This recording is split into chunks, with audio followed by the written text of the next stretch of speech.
अस्सलाम वालेकुम दोस्तों, मैं हूं सुहेल बलोच और आज हम बात करने जा रहे हैं मुस्लिम लीग नून के मियां नवाज शरीफ के बारे में। आपको पता है दोस्तों कि मियां नवाज शरीफ करप्शन इल्जामात पर जेल में हैं और उनके जेल से बाहर आने के कोई इम्कानात नजर नहीं आ रहे।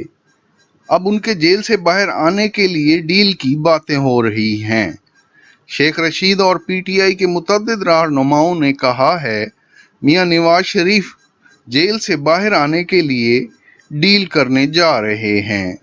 दोस्तों, आप नहीं समझते कि अगर इस मौके पर मियां नवाज शरीफ ने डील कर ली तो उनके खानदान और उनकी सियासी जिंदगी का खात्मा हो जाएगा। पाकिस्तान के अवाम पहले ही शरीफ खानदान के असासों की मालियत सुनकर हैरान हैं। इस मौके पर अगर मियां नवाज शरीफ ने डील कर ली तो ये साबित हो जाएगा कि शरीफ खानदान ने अपने 30 साला दौर इक़्तिदार में करप्शन के अलावा कुछ नहीं किया। वैसे दोस्तों, जो पाकिस्तान की सूरत हाल है वो साबित करती है कि मुल्क को तरक्की देने के हवाले से कुछ नहीं किया गया। मेरा ख्याल है अगर मियां नवाज शरीफ ने डील कर ली तो ये उनकी सियासी जिंदगी के खात्मे की डील होगी। मज़ीद अच्छी और मालूमाती वीडियोस देखने के लिए इस चैनल को सब्सक्राइब ज़रूर करें।